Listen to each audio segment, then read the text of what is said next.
welcome to the show. Great guest for tonight. I tell you, my sofa will be more star-studded than the toilet queue at Windsor Castle. Hey, belated congratulations to Harry and Meghan, who got married last weekend. It was nice. It was lovely. It was lovely. You can't it was absolutely lovely. There's a picture of him there having a little laugh during the ceremony. I think that's when the Archbishop said, for richer or poorer. It was a lovely occasion. No, it was. There's Camilla. Oh, looking fantastic in her hat. Whenever she got the idea to wear feathers. Meghan had an amazing train on her wedding dress, didn't she? Oh, lovely. And, of course, the good news is it hasn't gone to waste. No. On the Tuesday after the wedding, it was straight to work at a charity garden party. And it was Meghan's first public engagement, so they organised a code for her, you know. So where she tugs on her ear, that means she's got stuck with someone really boring. All right, let's get some guests on! Later, we'll have music from former sister Jake Shears. He's about to be here. But first, this BAFTA award-winning star made her mark in Hollywood with Mission Impossible 2. Last year, she shocked us in Line of Duty, and now she's back in the sci-fi hit Westworld. It's Thandie Newton, everybody! There she is! Woo! We're doing it, we're doing it. Hello. Oh, what are you doing? Thandie Newton, have a seat there. And we have 3 stars from the new Jurassic World Fallen Kingdom. He's wowed us in The Fly, The Big Chill, Independence Day, and Jurassic Park. He's the king of cool. It's Jeff Goldblum, everybody! Look at that. Oh, look at that. Oh. You're ridiculous. Ridiculous. That's sweet. Jeff Goldblum. Oh. She rose to fame in The Village and has gone on to star in The Help and Black Mirror. It's a first-time welcome to Bryce Dallas Howard, everyone. There she is. Woo! Wow! What is the shoe? They really pop. Lovely to see. And fresh from the success of Guardians of the Galaxy 2 and Avengers Infinity War, he's back as Dino handler Owen Grady. It's always a pleasure to welcome the great Chris Pratt, everyone!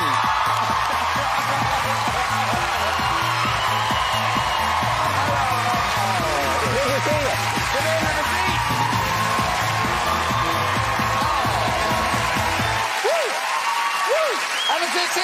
Sit. I know, we can't see. We're so excited. You all right there? Yeah, you're good? Yes, I'm fine. I had to unbutton my jacket. That's what you're supposed to do. Oh. Before you sit down. Oh. Is it? Yeah. Jeff? Suit stuff, guys. You know, how about with a double-breasted? You would know better than I do. My instinct is to keep it like this. Okay. You know what? Come on. I'm trusting your instinct. Then you look. I'm with you. If he's doing it, that's the right thing to do. That is not true. It is. Everybody can button their jackets their own way. Yeah. Well, Yeah. It's 2018. It really is. Yeah. Hey, so welcome back, Thandie Newton. It's been a long time. Thank you, my love. A decade. A decade's a dream. You look even more ravishing. Just a lot older. You look annoyingly the same. I was hoping you'd come on with a cane. Yeah. She's really aged. And also, congratulations, by the way, because since we last Line of Duty, how great was Thandie in Line of Duty? That was amazing. You see it? Oh. Did you see it? Every line. Are you serious? You saw I it? did not miss anything that you were in. Oh, stop it. Stop it. Line of Duty, though, guys, you won't have seen it because it's like a big sort of English sensation. It is, isn't it? Yeah, it is. It's the 4th season, and every season it's a new... Well, it's a bit much like Black Mirror. Every season it's a new kind of star, you know. And, oh, my God, I had the best time. But people afterwards now are saying, oh, she's such a bitch. And, you know, I think I played it rather well, but every time someone says it to me, I feel awful. Just awful. Just because I really felt for her, this poor woman. Yeah. But, you know, she was very naughty, and as a result, lost an arm. Yeah. I really want to see it. I really want to see this. What's it called? Line of Duty. All right. Yeah. Line of Duty, sorry. Or Duty. My kids thought that was very funny when Line of Duty. Line of Duty. Line of Duty. Spoiler, her arm gets cut off. Nice. Ruined it. Now, you guys, are you enjoying... Because is this the beginning of the Jurassic tour? You've been in Spain, and now you're here. Yep. And for you, what's it like coming back, being part of it all again after all these years? Delicious, entirely delicious, you know. I know. I can't take my eyes off of all of us. Look, I think we look very nice. Yeah. I know. Wow. I picture this. I would swipe right in the whole couch. Yeah. I think that's good. Oh, yeah, it's great. You know, I was involved in this a while ago, but not with supermodels like these guys. Come on. Hey. I had a great time coming back. But they make you work like you just landed and then you were all put in the back of a truck and taken out to Tower Bridge. We've got the picture. There's the evidence. Well, that's does that travel with you under separate cover? I mean, we went. It's amazing. I got there and I looked at that dinosaur. I was like, how the fuck did they put that down? There's a huge dinosaur there now. And it's right next to your mayor's office. Yeah. Sadiq. Yeah. Yeah. It's a message, Sadiq. Hear the thing you say? Don't get involved. Yeah. Don't get involved. Now, so you all spent a lot of time here, you filmed the film here, but Bryce, what's your connection to Ireland? Are the Howards something you do with Ireland? I mean, like, I don't know if you can tell. I might have some connection to Ireland genetically. But my dad shot Far and Away there when I was 10 years old. Oh. And we lived in Dingle, Ireland. And there was a dolphin, a wild dolphin. Fungi. Fungi the dolphin. And I got to swim with Fungi the dolphin, as many people who in Ireland go there. What? A wild dolphin. And when we were shooting Jurassic, the first Jurassic, I was thinking about Fungi the dolphin, and I looked it up, and he was still alive. They say that. There's a dolphin called Fungi. They all kind of look alike. Yeah, that's him. Yeah. He remembers you. Look. But you posted a picture of yourself in Dingle when you were a little girl. And honestly, it looks like an ad from Bord Fulcher or something. Look at that!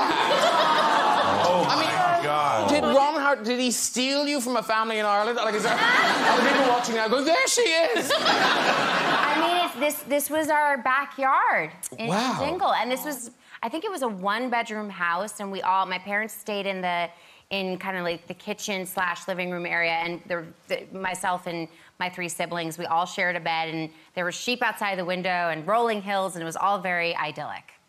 That does not smell of Hollywood glamour to me. Anyone could say like that. That's terrible. Wow. But when it's a novelty, it's glamorous. Yes. Right. Yeah, it was fun. It was fun. And there was a dolphin involved. So, how bad could it be? Now, this is odd. Tonight's show has really been brought to us by the mind of Michael Crichton. Yes. Because 2 of his novels have inspired the things we're talking about. Later on, we'll be talking about Westworld with Thandie. But we start with Jurassic World, Fallen Kingdom. It opens on the 6th of June, and here's just a taste. Do these animals deserve the same protections given to other species? Or should they just be left to die? These creatures were here before us. And if we're not careful, they're gonna be here after.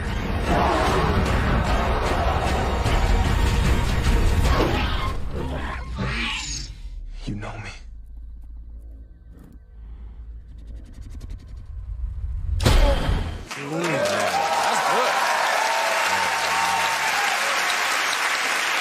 Thandie's not the only one who's gonna lose an arm. Another spoiler. Yeah.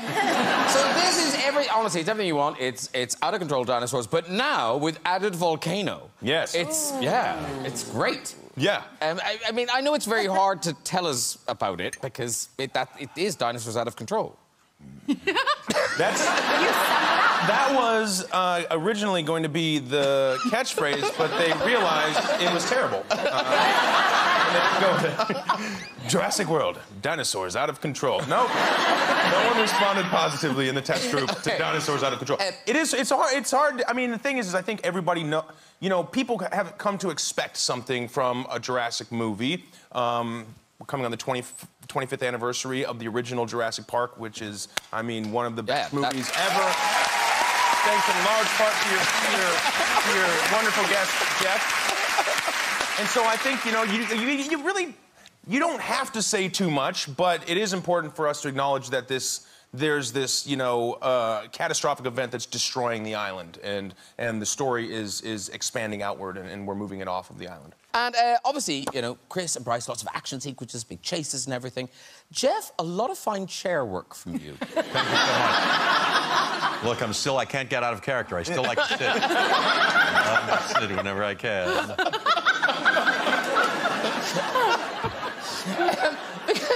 Because you presumably thought, oh, yippee, I'm off to tropical locations. I never think yippee anything. I don't know. Yeah, I used to, but no, I did think yippee. But no. Okay. But there is a new thing in this one for both of you: the underwater sequence. Yeah. That looked hard. Oh dear. That was pretty difficult. It was a really technical, probably about a week at Pinewood, because we shot the film here in London, and it was all underwater. It's a sequence where this sphere falls off a cliff, and she and another actor by the name of Justice are stuck inside of the sphere, and I'm on the outside of the sphere trying to rescue them as it sinks, and water is filling up the gyrosphere, and at one point we're completely submerged in water, and... Yeah, we spent, I don't know, a week or 8 days or 9 days we spent in water. Yeah. And it was, boy, I'll tell you, they put a lot of chlorine in the water because you've got a crew of 85 people just pissing this pool. No one ever got it. No. People, we didn't have time for people to pee. So you knew people were peeing? Oh, I'm certain of it. Did a look come across their faces? Huh? People would suddenly just... That was good pee face. That's a good pee face. I don't mind doing that again. You guys give away. Yeah. She just made me tinkle a little bit. Just mid-sentence. Yeah, I tinkled a little bit when you... Well, I mean, you're not supposed to pee in the pool, but no one got out. And I know because I had to be underwater with my eyes open, of course, as if I could see with my eyes open underwater. Chris, did you pee? I actually shit myself. Out of revenge. Time is money on a movie like this. Bryce, you were in the water. Well, I was trapped in this gyrosphere, right? In your defense. In my defense.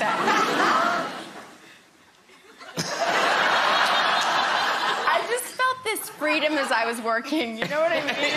Like, I just was, like, really present. And you didn't pee. Claire peed. Yes, there it is.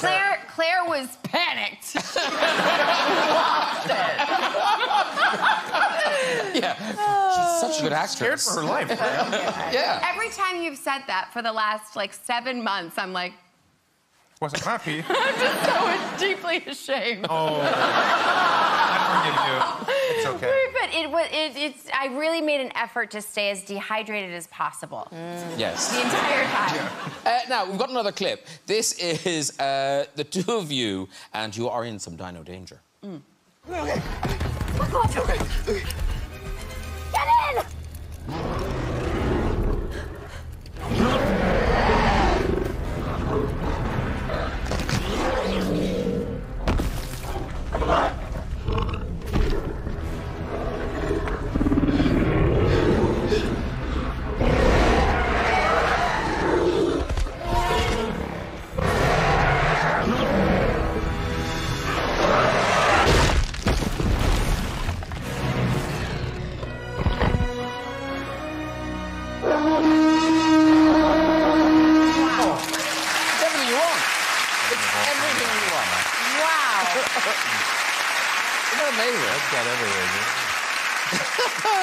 Now, here's the thing.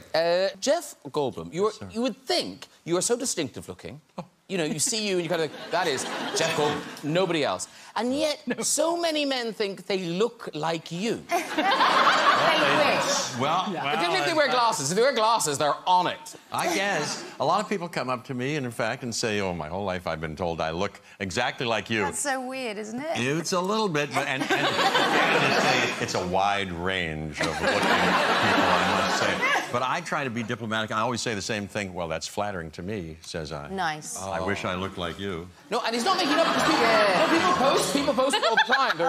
There's a guy. Well, there you go. That's you. I mean, in fairness, he does look a little like you. Flattering to me. Flattering to me. And then there's this guy. He posted this one. There he goes. Oh, wait a minute. Okay. Now, I really could. That guy looks like some kind of like 50s heartthrob. Hey. He looks fantastic. But look at you. Looks like look at you.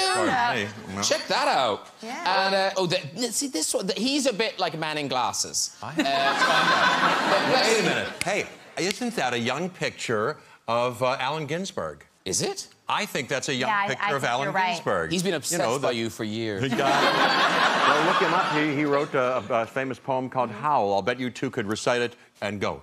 No, but I do have the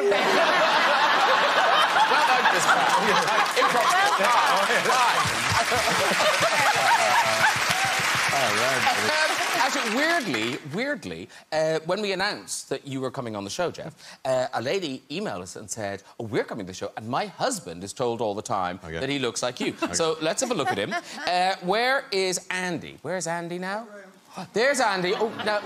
Oh, actually, that isn't bad. Very. Yeah. Should I go over and see, side by side? Oh, do a side by side. Yeah, let's go see a side by side. Andy, here you go. Andy, come here, Andy. Okay. Let's take a picture together. Okay, so if you look towards me, there's a camera behind me, and it will take a picture of you. Okay. In Jurassic Park. Beautiful. Thank you. Yeah. Thank you for bringing him. Thank you, guys. Thank you so much. Oh. I'm coming back. Wow. Andy's wife is kind of looking at you, look, an upgrade. He looked very suave. Now, talking of looks, ladies and gentlemen, Bryce, one of our good friends on the show, Jessica Chastain. Yes. She's talked about people thinking she's you, and it's happened to you. And vice versa. And in fairness, you do look quite alike. Here's Jessica. There's you. That's it. I mean, it is what Jeff said, but it's like really, really, really true. Like, it's very flattering to me. Like, she's unbelievable. But what I didn't understand was that it was happening before either of you were famous. Yes. So I went to school in New York. I went to NYU, and Jess went to school in New York as well. She went to Juilliard, and there were many times, I remember this distinctly, there were many times, first time it happened, I went into a Starbucks, and where people would mistake me for someone named Jess. And so I went into a Starbucks, and I went up to the cashier, and I went to order something, and he was like, no, Jess, your drink's over there. And I was like, oh, no, I haven't ordered yet. And he's like, pfft. Like, what are you That's so Jess. Like, That's so Jess. Toying with me. And I just remember being kind of like, it was like a little unnerving because he was so certain that we were the same person. And then a lot of friends, later in years to come, would say, oh my gosh, there's this woman named Jessica Chastain, and you guys are, you could totally be sisters. And yeah. And then what's weird is it happens to you as well, Thandie. Oh, a lot. Who's your lookalike? Zoe Saldana. And in fairness, here's a picture. I mean, it is, it's... Yeah. Even you can see it. I know. Yeah. Well, it happens... I mean, people to my face come and talk to me. People who I've known, like, for example, bless her heart, Victoria Beckham, who I've met a few times, OK? And we're in Soul Cycle in LA, and we're talking away, and this close, Jeff, OK? And she's, she made a comment about, oh, it's so great that you're coming to Soul Cycle, even though you're, pregnant. And I said, oh, no, I had the baby, actually, just a few months ago, thinking, oh, God, I obviously look rubbish. And then after a few more minutes of chatting, I realised that she thought I was somebody else. And I said, Vic, do you think that I'm Zoe Saldana? And she was absolutely mortified. And, it's all right, because obviously Zoe Saldana is an absolute rare beauty. Yeah. And, but up close, come on. Come on. Yeah. And I'm English. Next time you should just you should tell somebody that you're getting into character. That's like good. you're like a method actor and you're working on your British accent. Ask them if they think that your British accent is good. Is it good? Well, I mean, Zoe and I have actually become sort of friendly over the last couple of years. So I'm thinking, you know, if ever I'm in LA and I just don't feel like going into work the next day, I'll just give her a ring. Zoe, are you free? Hop on in. No one's going to know. Because really... Same with me and Andy. That's Totally. what we're doing. Yeah. We should use this to our advantage. Jurassic World 3, it's Andy. He's all over it. Ladies and gentlemen, Thandie Newton, currently starring in Season 2 of Westworld. It's Mondays at 9 on Sky Atlantic.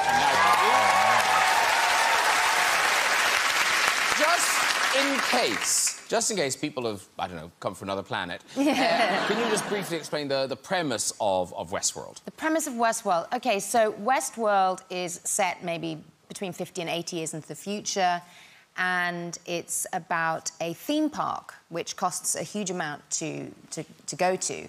But basically, when you get there, it's populated by robots who are completely human-like. And it's sort of, you know, the cowboys and the madam in the saloon and the bevy of gorgeous prostitutes. And basically, when you're there for a stag weekend or whatever you want, you can do whatever you want with these robots. And they are designed to be your, you know, to service your dreams. And so the idea is now that there's been a glitch and... Almighty glitch. In Westworld. Yes.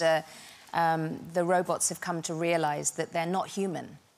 At the end of Season 1, Maeve, my character, who was the madam of the saloon, and realised that in another storyline, she was actually a mother, and she feels this tremendous need to be with this daughter that she only dreams about, and she decides that she wants to be with her child at the end of Season 1, even though she wants to escape this awful place that lies to her and tells her that she's a mother when she isn't really.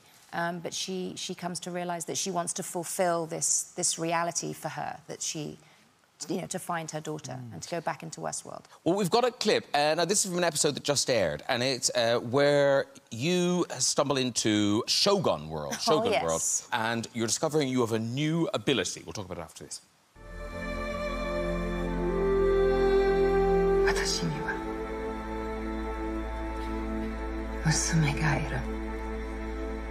その例えばさぞ喜ぶだろう娘はどこに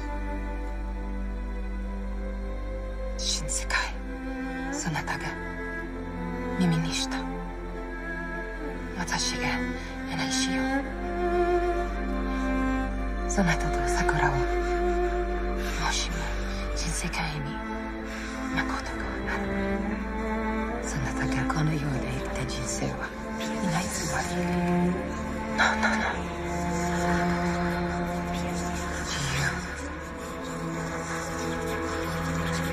自由あなた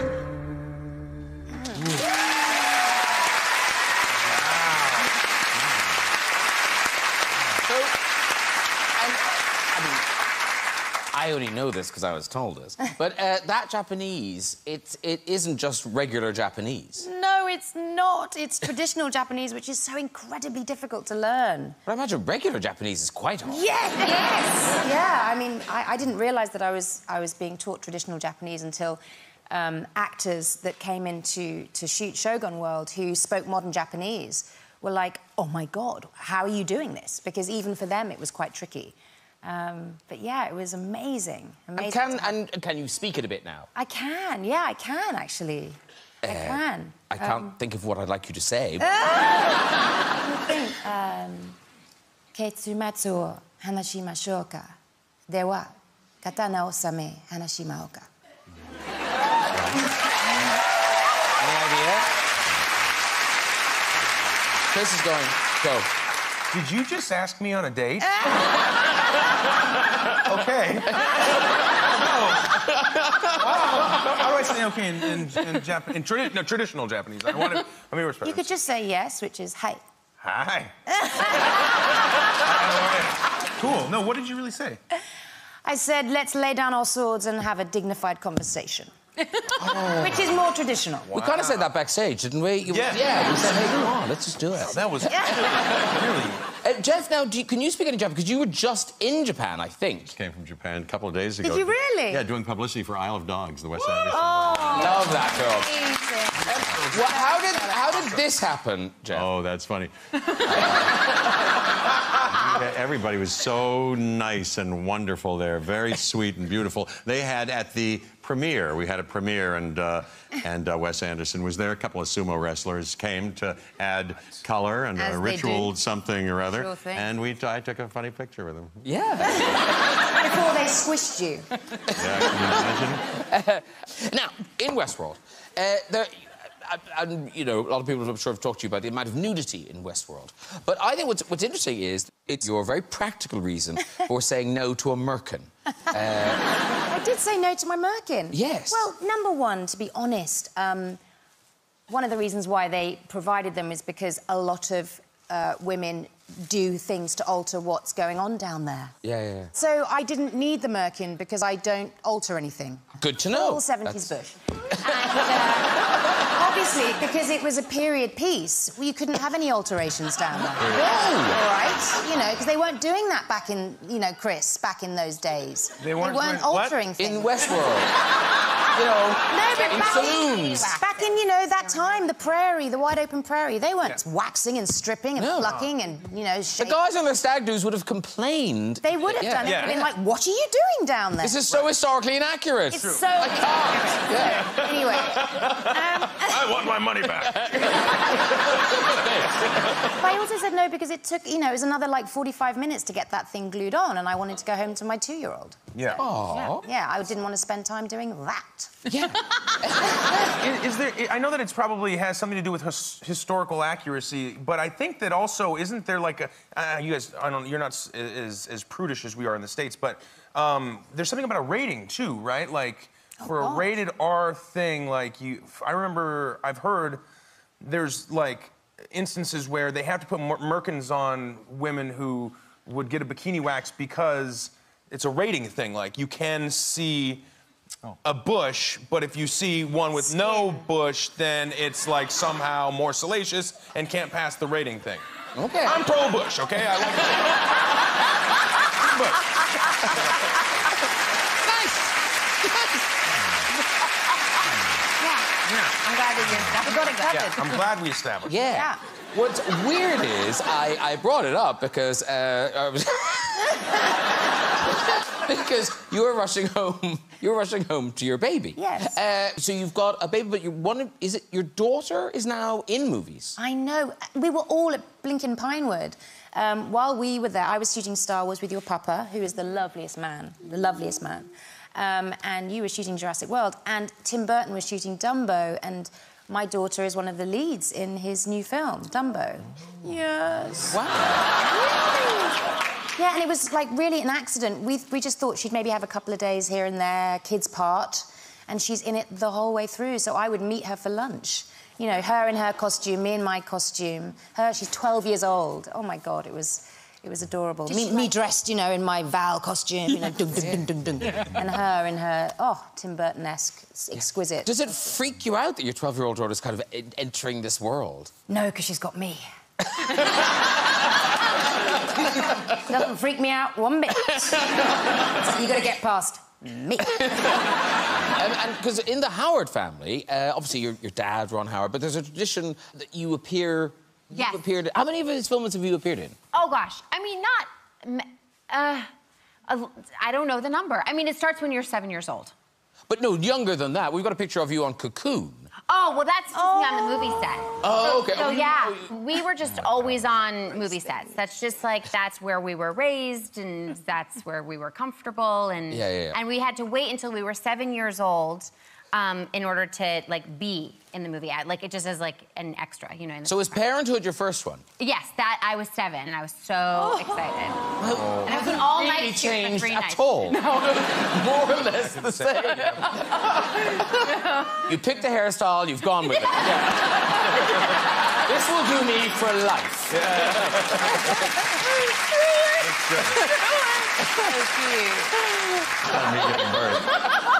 No, that's Charlie. He's now almost 3. He's 2.5, and yeah, that's us. Oh my God. That's so sweet. We have now 2. We have River Joe, who's 1, and he's 2.5. And is it Charlie who's like a sort of little mini-me? Well, yeah, a little bit. A little bit. You know, you say things, and then they repeat them.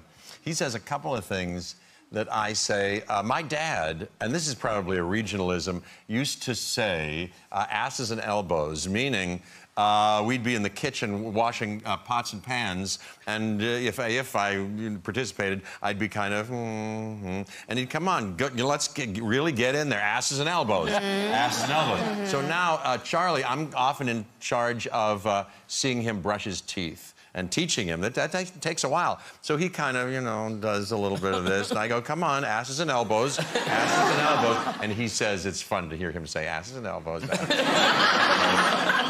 And then the other day, I heard him say, I guess I said it. He said, oh, yeah, these, I said, you like those pancakes? Yeah, never in my whole life have I had pancakes. I said, what'd you say? Never in my whole life. Yes, your young life, your long life. 2.5. In over 3.5 years. Yeah. So cute. But now, Chris, your son, it seems, remarkably unimpressed by your career. Yeah. Yeah. He really couldn't care less. But isn't it anything like he doesn't believe you're the real deal? Yeah. He's now, you know, he'll say he's 5 3/4, and he went to Universal the other day, Universal Studios in LA, theme park, had a good time, and came back, and he said, hey, Dad, guess what? Today, I saw the real Owen. Because, like, there's this guy at Universal who dresses up like my character from the movie, and the dinosaurs come out, and he's like, does this thing, and the kids, he's like, that's so funny. I saw the real one, Dad. So I was like, all right, yeah, you can see the real one. Well, he's putting the work in. He's there every day. Yeah, right. Yeah, it's true, actually. Yeah. All year, he's there. It actually is true. Yeah. But also, you obviously, you know, you have your parenting rules and all that. But apparently, the parenting rules change if you go fishing.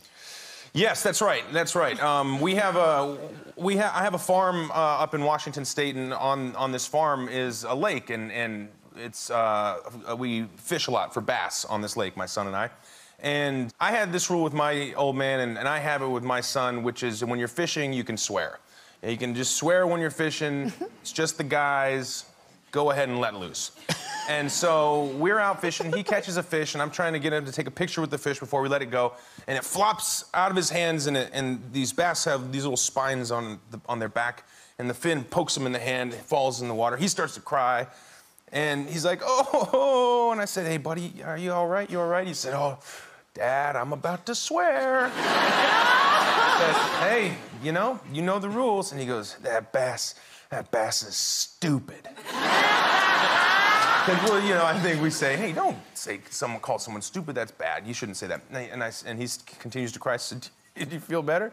He said, a little bit stupid bass. And I was like, all right, buddy, yeah, you know, now's the time, get it out. And he goes, that stupid bass is a fucking pussy. I'm like, all right. It was a little hard not to laugh at that one. Very good. Why don't we stick to stupid and damn, things like that? Hey, it's time for music. This man was lead singer of the multi-platinum selling glam rock band Scissor Sisters. Now he's back with his debut solo album, here performing his new single, Creep City. Please welcome Jake Shears!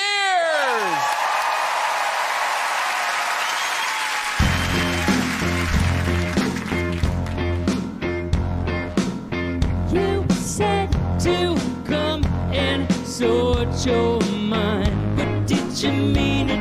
Ooh, but did you mean it? Then want the bread and pour the wine. I thought I'd seen it all until you broke that seventh wall. I said I'd hang on for the ride. Now I'm hanging on for dear life. Is that a real knife? creep city. I'm flat broke and I don't need pity right now. Just get me out, out, out, out. All the dogs in the back been smothered, and these cats don't make good lovers. This town's on cursed ground, ground, ground. The judge not clear. Just have a look at them ears, full of ice cream sundaes. Funny, no one wondered whose thumb I was under. Never gave a goddamn, gave 21 grand. 'Cause baby, I love you more than the trash can. I said I'd give it one more try. Now I'm giving up the good life. I'd make a bad wife. Get me out of this creep city. I'm flat broke and I don't look pretty right now. Just get me out, out, out, out. All the dogs in the back been smothered, and these cats don't make good lovers. This town's on cursed ground, ground, ground, ground. And if there's a sign to show me from this world back to mine, oh, tell me you'll try, or at least please reply. Sincerely, I'll be waiting till I die.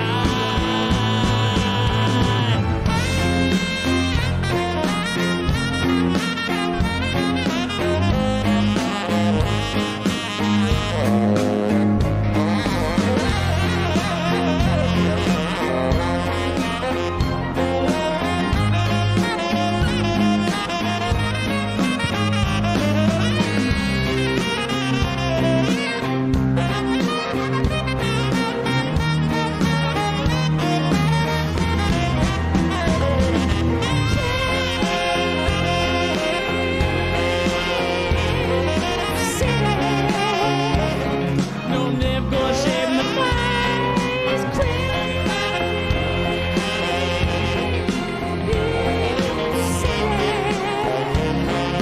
Sometimes here's a life.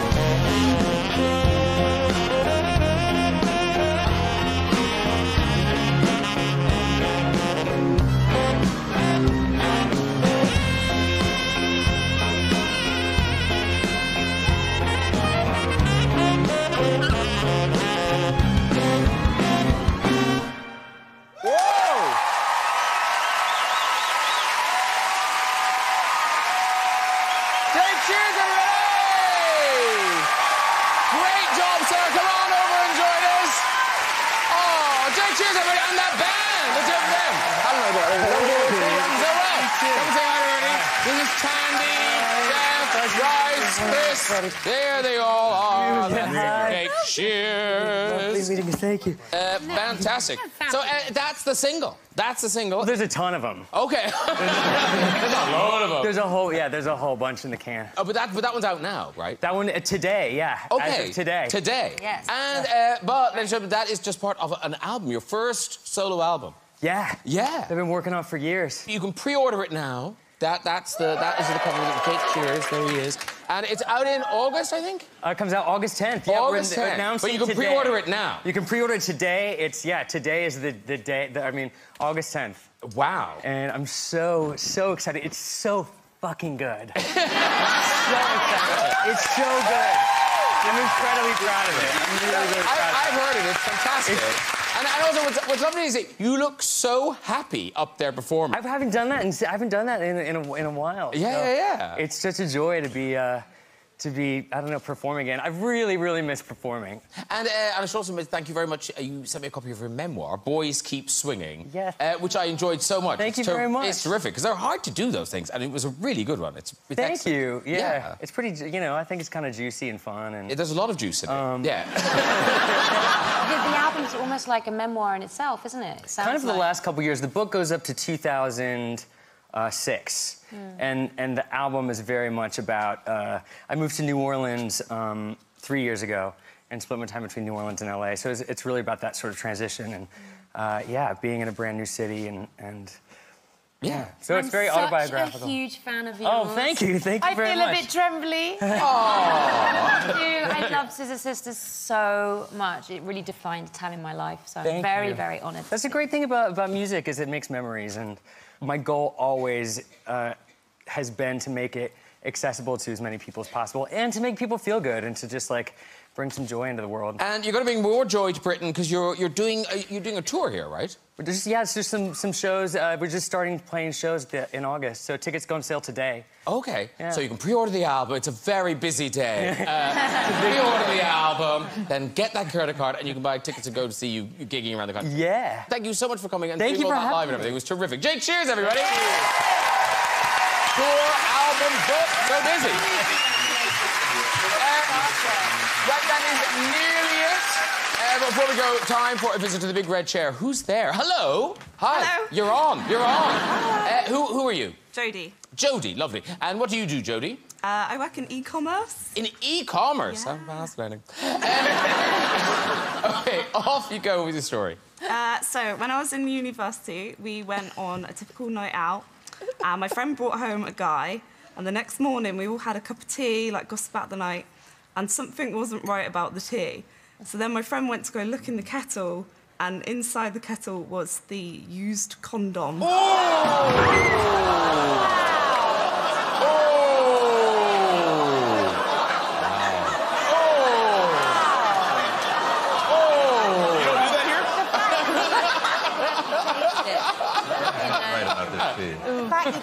Yeah, I know. I like that, Jeff, yeah. Something wasn't right about the tea. Yeah. You thought your water sequence was bad, I tell you. Should we try another one? Yeah. Okay, here we go. Hello. Hello. Hello. What's your name? My name's Denise. Denise, and where are you from? I'm from New Zealand. Oh, New Zealand. Home of the red chair story. And are you travelling, Denise? Do you live here? No, I live in London. Oh, right. What do you do here? I'm an oncology nurse. An oncology nurse. Well done, you. OK, off you go with your story. So, many years ago, I was a pharmaceutical rep, and I was living in Auckland, and I had a new company car. However, it wouldn't unlock when it was raining. And anyhow, a few weeks later... new company car. No, yeah, company car, but it had a problem opening on rainy days. So a few weeks later, we had a big conference in Auckland City, and at the end of the evening, I had to take my boss and 2 Australian reps back to their hotel. And my car was parked outside, and we got to the car, and it was pouring with rain. And we went to open the car, and the car wouldn't unlock. And I said to my boss, I said, oh, my husband said it's water getting into the magnetics of the lock, won't let the lock disengage. And my boss was a real problem solver. So he got down on his knees and he started sucking the lock on my car. And we're standing there in the pouring rain and he's down on his knees sucking the lock. And I had this, oh my God, moment. And I walked to the back of the car and I looked at the licence plate and it wasn't my car. My car was parked 3 down. And it was like, do I tell him? Or do I let him continue sucking the lock and call a cab?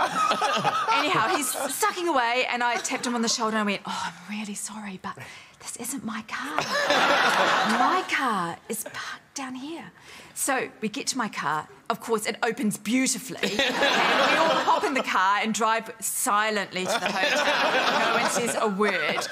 But the word got out because for months afterwards in the company, he'd get all these messages. Hello, hello, is that the lock sucker? You can walk, you can walk. Go on. That's a good start. Well done, everyone. If you'd like to join us on the show and have a go in that red chair, you can contact us via our website at this very address. Listen, that is it for tonight. Please a huge thank you to all my guests. Jake Shears, everybody. Thandie Newston.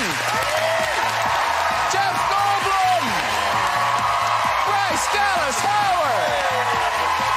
And Mr. Chris Pratt. Join me next week with musical guest Liam Payne, comedian Joe Brand, Paul Rock himself Aidan Turner, the Oscar-nominated Toni Collette, and Hollywood star Ethan Hawke. I'll see you then. Good night, everybody. Bye-bye.